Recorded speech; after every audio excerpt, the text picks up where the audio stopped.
Hi, welcome to my channel. My name is Ashley and I am a mom with 4 kids, and I just had my second biological daughter at home, and this video is going to be tips for first-time moms that I wish I would have listened to my first time around, because it would have made my life so much easier and more healthy. So the first tip, I have like 20 of them. I'm gonna try to get through this quick because I know you moms don't have a lot of time, and that's why you haven't heard from me in a while, because I have 3 little ones at home with no childcare, and my baby just started napping longer than 40 minutes like a week ago. So it's been a while. I apologize. Here we go. Tip number 1. Keep taking your prenatal vitamins after you have your baby, and if you want, you can switch to a postnatal type that has DHA, because one of the reasons that mom brain exists is because our brain is made up of mostly DHA, and the baby requires a lot of it. So if you're breastfeeding, the baby's going to take all of that out of your brain, so you need to replenish it and get DHA. That's the first tip. Second tip, if you're watching this while you're pregnant, or you're not even pregnant yet and you're just thinking about becoming a mom, or you already are a mom, it's never too late to completely detox all of your products. So I'm talking shampoo, lotion, laundry detergent, dish soap, makeup, anything that is in your home that you put on your body, that you put on your clothes. You want it to be fragrance free or made with essential oils, very natural. And you can go to a website, I'm going to link it in the notes. It's called Skin Deep, and you can look up the toxicity levels of every product that you use, and it's shocking. So detox all of your stuff before you even have your baby, before you even get pregnant ideally, but definitely before your baby comes earthside, because newborns are super sensitive to chemicals and their skin gets rashes so easily, and it's going to be a lot easier for you if you already have detoxed all that stuff out of your life, so you don't even need to question if it's your laundry detergent, for example. Tip number 3, get a postpartum doula. Get a postpartum doula. Screw the expensive strollers and baby gadgets and all this stuff you think you need. You don't need it. All babies need are blankets, diapers, and your boobs. And a car seat, obviously, and like a carrier. Basics, basics, basics. Screw all that other stuff. Get a postpartum doula. It will be so helpful. You don't even know till the baby's here, to have someone who is not your mother-in-law, who's not your mom, who's not your friend who wants to sit and chat and have tea. Someone who's just going to come over and take care of you and baby and do your laundry and bring you food. You need a postpartum doula. And if that's out of your financial means, then create a meal train, get family and friends to sign up and drop off food. Write down your needs specifically, that you need people to come over and do your dishes, not just come over and hold the baby, come over and fold some laundry or just help you out, because everyone wants to hold the baby, but who's going to hold the mom? So plan that in advance.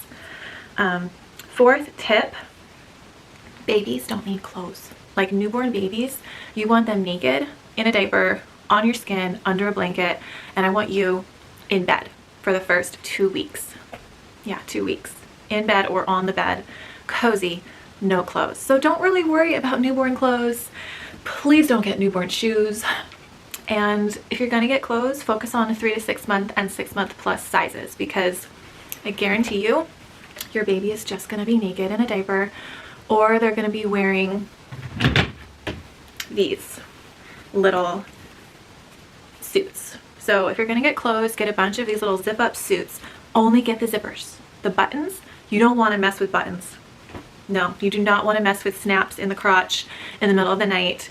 You want the zippers. And there's also these new ones that have the zippers that go both ways, so you can just zip the legs up and change the diaper. Get those. Okay. Tip number 5. So cliche, but sleep when the baby sleeps. I don't mean all day. I don't mean every single nap. Obviously, you need to use nap time to do things that you need to do, like feed yourself, put on real clothes, wash your face. I hope you're not doing dishes super early postpartum, but I know that's some people's reality.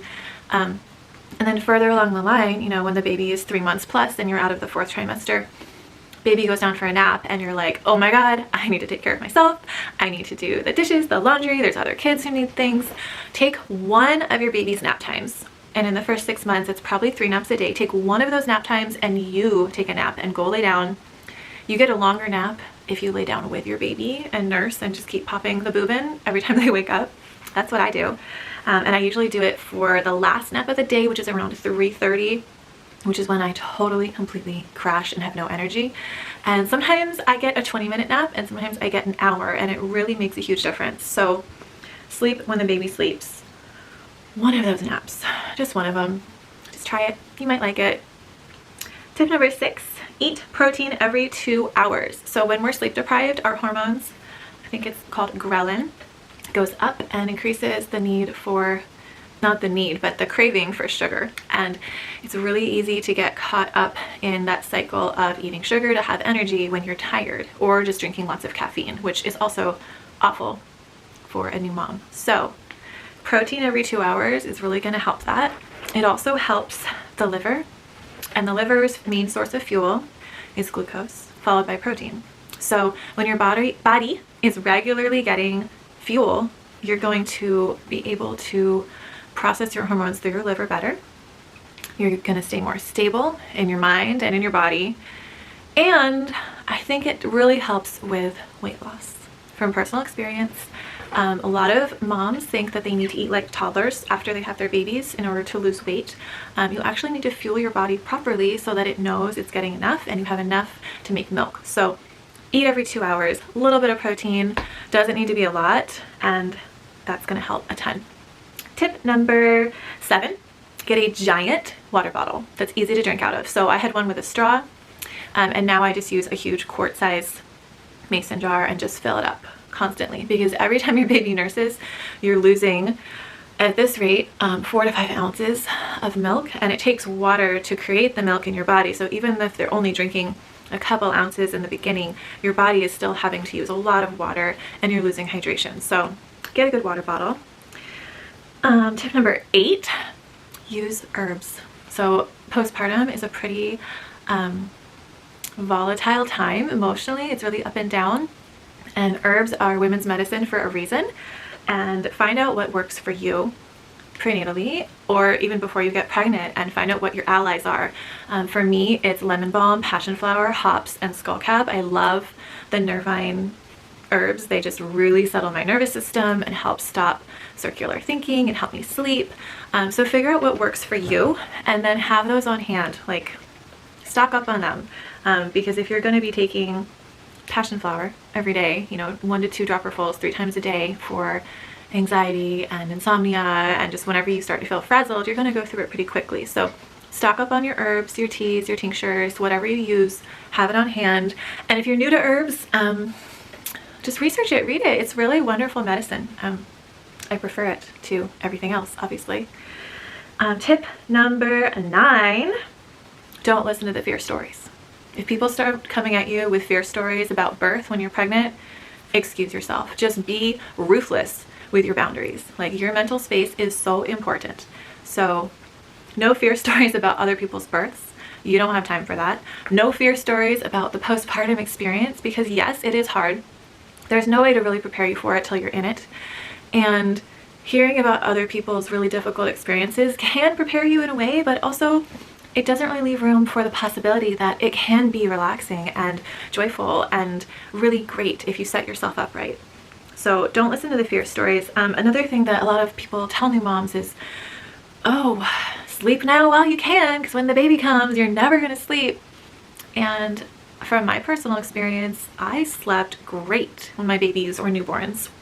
The first 3 months is really, they're sleepy. They're sleeping all day. They're sleeping all night. Yes, they get up to eat, but you know, you co-sleep, you roll over, you give them a boob, you go back to sleep. It's not, you're not going to be awake all night with a screaming baby like people say. That might be your experience. It might be a couple of nights like that. I definitely had a couple of nights like that, but overall, just be open that your experience can be good. You know, it's not going to be horrible necessarily. And if it is, you know, there's ways you can correct it and get some support. Tip number 10, no diets. Do not go on a diet. Do not try to lose weight. Let your body do its thing. Just trust your body. I'm going to have a whole nother video on my postpartum body weight loss experience this time around, because it was so drastically different than my first, because I trusted the process of recovery. I knew that my body could go from non-pregnant to pregnant and back naturally and easily. And it was definitely harder this time around. I had to really adjust some things in my life, but this is not the time to go on a diet. You need to fuel your body, nourish your body, and just let it recover, because you just did a big job making a human. Tip number 11, see a pelvic floor physical therapist. There are pelvic floor physical therapists that are covered by insurance. There are some that are covered by Medi-Cal or Medicaid if you have state insurance like I do. It's really important for your sex life, for the function of your body long term. Just go and see one. It's a really enlightening experience. And I think every new mom really deserves that kind of care. Because think about it, if you broke your arm, right, you would be going to the doctor and getting care and getting x-rays and making sure that it's set right and healed properly, right? A lot of women break their vaginas. You know, we get torn open, our bones separate. Like, we deserve the same level of care and treatment as any other body part. Tip number 12 is socks suck. Do not get newborn socks. Do not get baby socks. If people give them to you, return them. They're awful. You'll lose them. They'll fall off. It's the most frustrating thing. This is what you want to get. These are Zutano booties. They have a little snap. These are the only thing that stays on a baby's foot. Trust me. Just get them. Get like 2 pairs and just rotate them. Zutano booties. No socks. Tip number 13, ask for help and practice receiving help. So this is hard to do, you know, especially when it's your first baby and you want to do things differently than maybe your mom or your grandmother or whoever raised you did things. You don't want to take their advice, and you certainly don't want to take their help and have their overbearing presence in your house, but at the same time, it's really hard to do all on your own. So practice receiving help and asking for specifically what you need. And if you're watching this video and you know someone in your life who's pregnant and gonna have a baby, don't just say, oh, let me know how I can help. Don't say that, because a new mom most of the time is not gonna know. What you could say is, I'm gonna make your family dinner. Does this sound good? What day can I bring it over? Or I'm gonna come over and get rid of all of your dirty laundry and make it clean and folded. What day works for you? Just offer something specific. So specific is really helpful for new moms, because sometimes we don't even know what day it is or what is going on. It's just, we're in it. So ask for help. Tip number 14. So this one is a whole nother video, but I'm just gonna say pretty quickly, do the things that keep you you. Keep doing what makes you interesting, and maintain your sense of identity outside of being a mother. I'll make a whole video on that and a podcast, I'm sure. But it's super important to integrate all the parts of yourself. And if you're a painter, keep painting. If you're a singer, keep singing. If you're a dancer, keep dancing. If you're not creative at all, like, find a hobby outside of the house, or even like find a room in your house you can just do something that's for you. It's different for everyone, but it's really easy to lose yourself in motherhood. And that's not to say that just being a mother isn't enough, but as the years go by, you will appreciate having something in your life that you're passionate about. So keep that, whatever it is, keep it. And if you don't know what it is, keep trying new things. You know, that's really going to help you with preventing burnout and depression and just, you know, monotony of domestic mom life. Tip number 15. This one was huge for me this time around. So when your baby wakes up in the middle of the night and they start stirring, wait, pause, like count to 10 slowly before you intervene and pick them up or pat them or bring them right to your boob. I thought my first daughter, every time she stirred in the night, it meant she was hungry. So every time she stirred in the night, which was probably 10 times a night, I would pick her up and put her on my boob, or I would just bring her to me and put her on my boob. That was not what she needed. what happens is babies do not, their bodies don't like paralyze when they sleep like we do. So when they're shifting between sleep cycles, this just blew my mind. When they're shifting between sleep cycles, it looks like they're awake, but they're actually still sleeping. And sometimes they cry out, they'll move, they'll rock from side to side. They're actually asleep. So wait, pause, watch what they're doing. And then a lot of the time, like 90% of the time, I'm not even kidding, 90% of the time, they're going to go right back to sleep. And by waking them up, you're teaching them that they need you to go back to sleep because you're waking them up. So don't wake your baby up. Just wait. Just give them a couple seconds, 30 seconds, a minute. You're not going to let your baby cry, but pause. So that was huge for me. That helped so much. And my baby is 7 months old now, and she wakes up at 11, 3, and 7. And she's genuinely hungry. So that really helped. Tip number 16. Oh, this one is one of my pet peeves. I don't know why it bugs me so much, but so many new parents say, my baby hates the swaddle, my baby hates the carrier. And yeah, babies protest. They don't like to be uncomfortable. And sometimes putting them in a tight swaddle where you're like awkwardly fumbling with the Velcro and the tabs and everything is uncomfortable to them. Or putting them in a carrier is uncomfortable to them because you don't know exactly what you're doing, maybe if you're new to it, or it takes a while to really get them adjusted in a way that feels good. But just because they're protesting in the initial stages of putting them in a swaddle or a carrier doesn't mean they hate it. It just means they're getting adjusted to it. And the babies have physiological needs. They need to be close, held in, and tightly hugged like the womb. The swaddle is actually really great for the baby. It stops them from doing the startle reflex.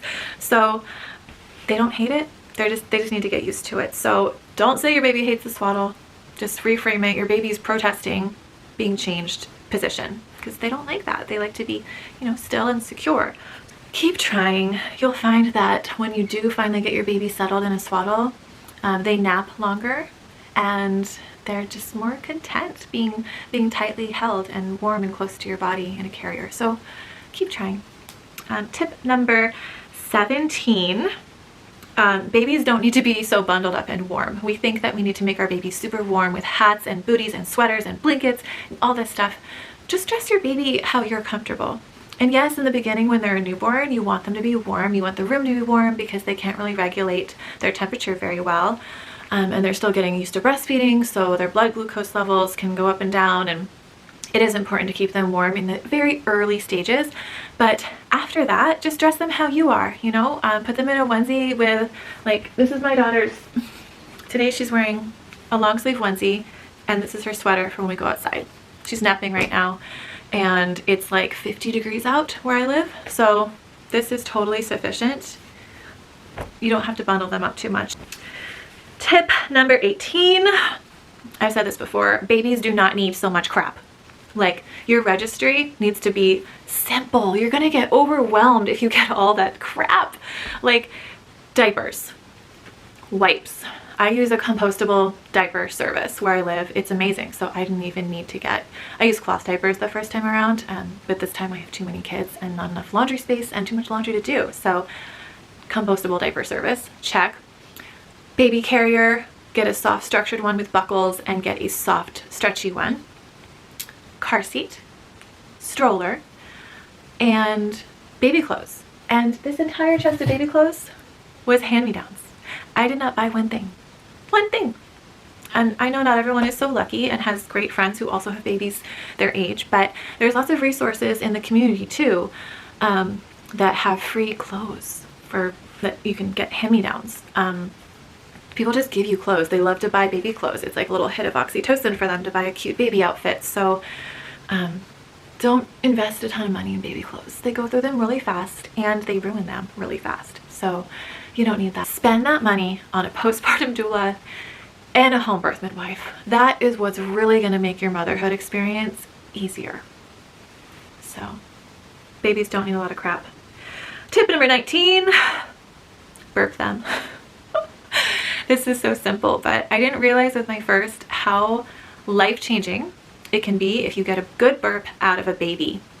because I would just feed her and then put her down, and then she'd be fussy and then she'd spit up, and I was like, oh, what's wrong with you? But it'll save like a whole hour of fussing if you just get one good burp. And you gotta kind of burp them a while too. You gotta kind of put them over your shoulder and like do this like with a cupped hand pretty firmly until it comes out, and you can kind of jiggle them around on your knee, just get it out so that they're not fussy, and it makes a huge difference. Tip number 20, and this is the last one, I promise. Find a lactation consultant. If you do not have a home birth midwife who is helping you and you've had a hospital birth, find a really great lactation consultant. There's so much fear out there about not making enough milk. It drives me insane, because the truth is your body knows what to do. There's so much fear out there about having low supply, and I get it, because I've had low supply, genuinely low supply, but it was only because I was doing the thing you're not supposed to do, which is dieting and cutting calories. So as long as you don't do that, and you're nourished, and you're drinking lots of water, and you're offering your boob to your baby regularly, every 2 to 3 hours, and your baby does not have a tongue tie and is effectively removing the milk from your breast, you're gonna make enough milk. And if you have any issues or any questions, see a lactation consultant or see a postpartum doula who is very talented with helping you with breastfeeding, because it really is an art, and it is something you learn and your baby learns, and it's totally possible to have a healthy breastfeeding experience. And I will say that every baby is different. My first, I had a pretty easy time with it.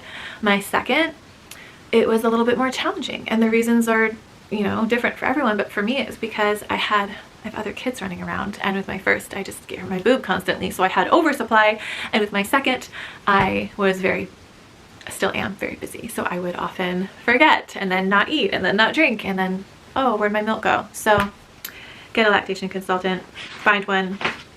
And there's also lots of online new parent, I know we're in COVID times right now, but there's like Zoom calls you can go on in your community. Look them up, there's plenty of them, and get the support you need.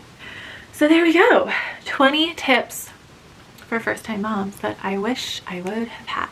If you've got any questions or comments, put a tip down below that really helped you your first time around. That would be great. Please hit the like button if you liked it. If you don't, I'm not offended. Subscribe, because it inspires me to make more videos when I am, you know, running around with my 4 kids.